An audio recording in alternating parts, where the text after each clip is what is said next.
Hey, hey, and good morning, beautiful people. Happy Sunday, and welcome to the Sunny Daze Podcast. It's a podcast that's all good vibes, great stories, and just the right amount of magic. I'm your host, Jolly, and off we go. First up today, Road 28. A friendship takes flight. Well, it started like any other chaotic boarding process on a full flight to Punta Cana. People were wrestling carry-ons, elbows for armrest, and pretending they didn't just bring a full meal from the food court. The AC barely worked, and the mood was kind of stale. And there, in the middle of the turbulence of row assignments and overhead bin drama, sat two strangers, Sydney and Haley, both tucked away in row 28, squished into basic economy with leg room that screamed, "Don't even think about crossing your legs." But something sparkled between them, and it wasn't just the sunlight bouncing off a travel size highlighter. And then some in flight glam. Sydney opened her compact, and Haley peeked over. "Wait, is that the Tulum Sunset palette?" "It is. You want to try it?" And just like that, the tray table became a glam station. Sydney shared her bronzer. Haley passed over her favorite tinted moisturizer. They took turns holding the mirror and doing makeup mid-flight turbulence like true pros. Soon, the aisle seat neighbor started offering opinions on lip gloss. The flight attendant walked by and said, "Y'all look better than I look after landing." And passengers started smiling because joy like that, it is contagious. They laughed and blended and swapped stories as easily as they swapped brushes. They talked about bad dates, dream careers, and the shade of mascara that never smudges in beach weather. By the time they landed, they were already calling each other my airport bestie. But wait, there was a plot twist. As fate would have it, both women were headed not just to Punta Cana, but to the same exact resort. Upon check-in at the counter, Haley said, "Wait, Sydney?" Sydney turned around. "Stop it right now." And then poolside cocktails, sunset selfies, and a friendship born in turbulence that landed in total alignment. They did a quick TikTok video showing the in-flight makeover, and friendship moment took off like a jet. Over 6 million views and counting. People in the comments said things like, "This is the kind of girlhood magic I needed to see today." Another one said, "BRB, flying somewhere just to meet my glam twin." Another one said, "Basic economy, but made it beautiful." So what do you think? This wasn't just about makeup, right? It was about showing up again for each other, even if you just met. It was about saying yes to the moment and turning strangers into sisters, and nothing more than a makeup brush, a window seat, and a little sparkle in your spirit. So have you ever made an unexpected friend on a trip? Was it someone on a plane, or a roommate at a retreat, or that person in the bathroom line in the music festival who hyped your whole outfit? Send in your story because, hey, friendship can land anywhere, even in row 28. And our story next up, if you've ever asked yourself, can one person make a difference? Well, I have a story for you. The grandmother who walked freedom home. There once was a grandmother in Texas who didn't just believe in change, she walked it. Not metaphorically, not in speeches or slogans.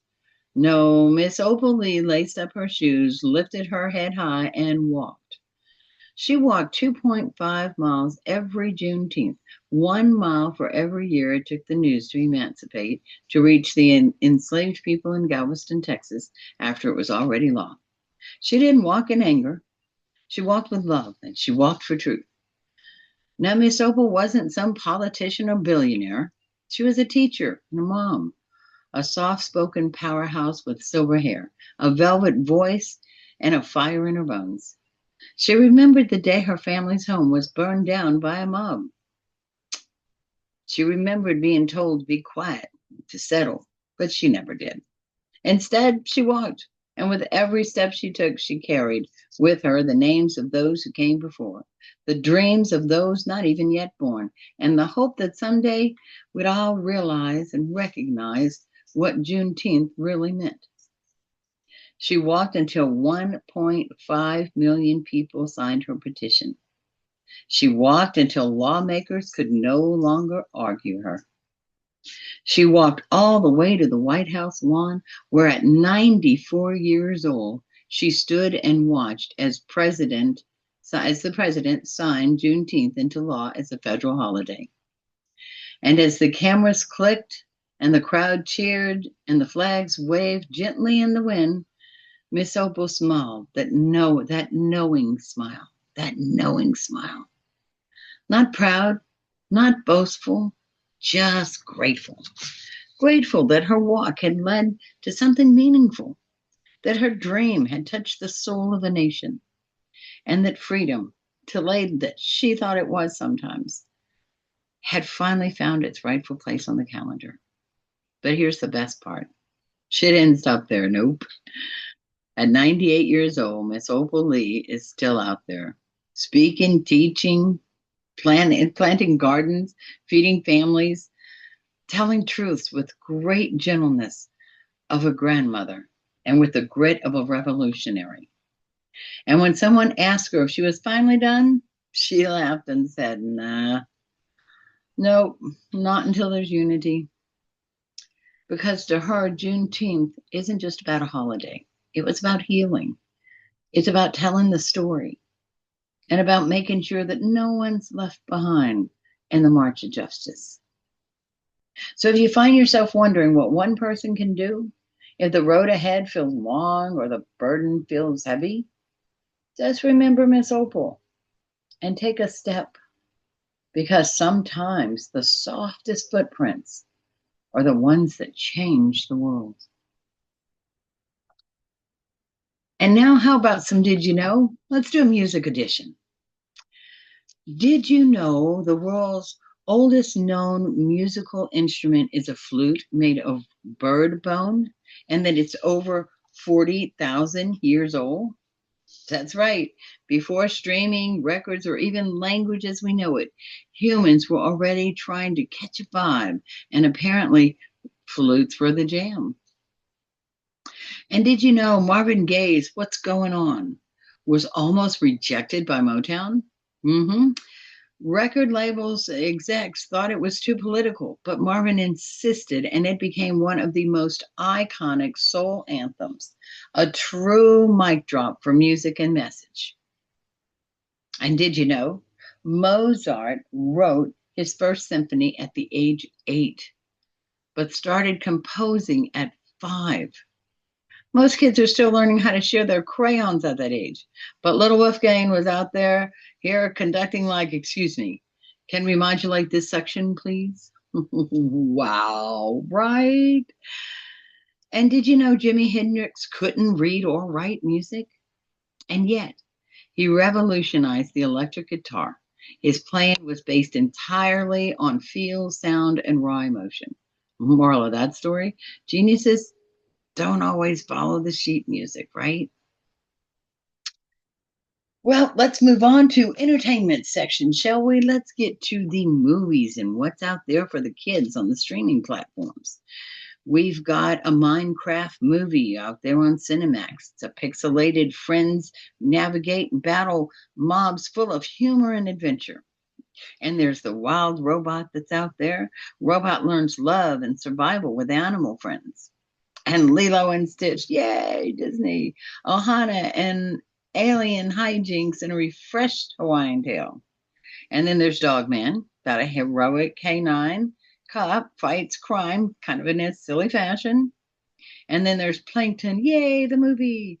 It's a musical spin-off of SpongeBob's mischievous character. Enjoy, those should be so much fun. And now for our music section, how about a musical shout out to none other than the Ballad of the Boss? What do you say?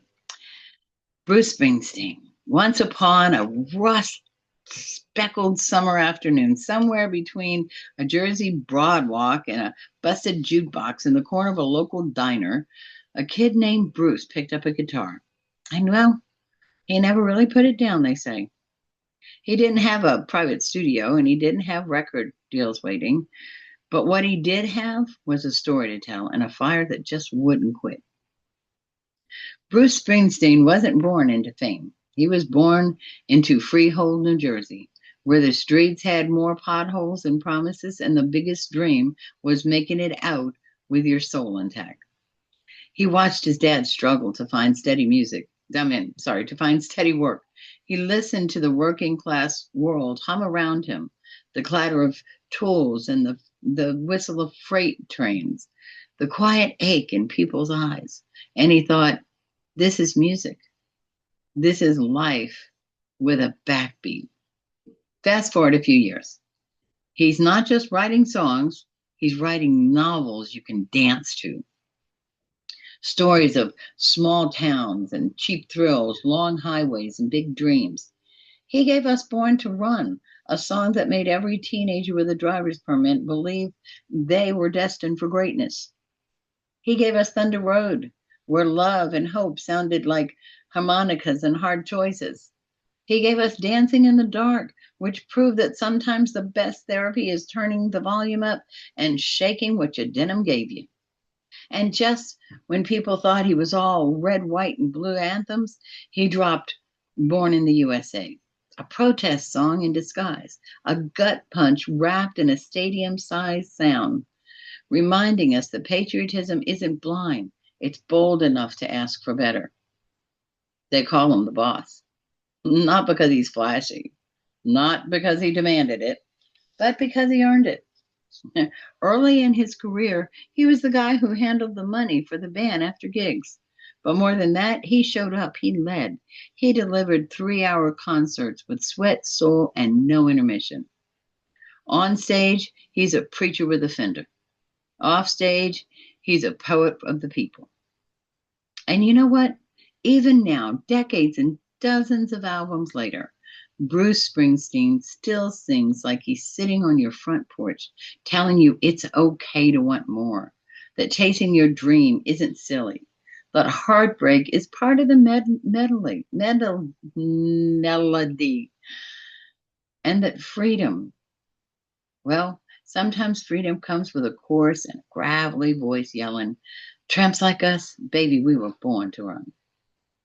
So here's to the boss, the one who turned working class blues into rock and roll fireworks, the one who gave America a mirror and a medley, and the one who reminds us that no matter where you come from, your story can be music.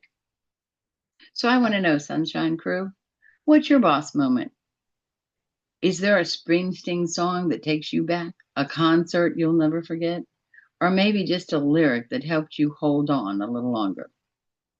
Share it with me, because when it comes to storytelling, Bruce taught us all how to sing it out loud. And now, how about a Jolly Chat story? We're going to call this one The Day the Sidewalk Turned into a Slide. Well, it started as a totally normal Tuesday. The sun was yawning over the rooftops, and squirrels were holding their usual peanut council in the park. And 10-year-old Luna was walking her Dotson Pickles, like she always did, one zigzag at a time. But then the sidewalk wiggled, just a little, like it was stretching. Luna blinked, and Pickles barked once, his bark of confirmation. And then, with the tiniest pop, like a bubblegum squeeze, the sidewalk turned slick, swirly, and rainbow-colored. But neither of them could say, hey, wait a minute. They were already sliding, not falling, not tumbling, just zooming down into the sidewalk like it was a magical roller coaster hidden under the neighborhood all along. They zoomed past gloomy mushrooms wearing sunglasses. They looped around a toadstool tea party hosted by bees in bow ties. A sleepy turtle in a train conductor hat waved and offered them lemon drops. Pickles, well, he took two. At the bottom of the slide, poof, they landed gently on a trampoline made of cotton candy clouds. Waiting for them, a tiny pigeon named Reggie, wearing okay, let's try that again. Wearing air goggles and holding in 2 tickets that read, "Round Trip Adventure, Return Before Homework." Luna looked at Pickles. Pickles wagged twice, and it was on.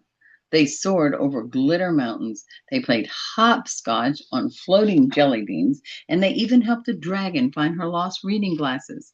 They were stuck on her tail the whole time. And when they finally returned home, giggly and sticky and slightly glittery, the sidewalk gave a wink and went back to normal. No one believed Luna. But Pickles, he still had the lemon drop crumbs in his fur and her socks completely full of stardust. The moral of the story? Always trust a zigzagging dachshund and never ever underestimate a boring sidewalk. Magic, it's everywhere, and especially on Tuesdays. Well, all right, beautiful souls, that's a wrap on today's Sunny Days.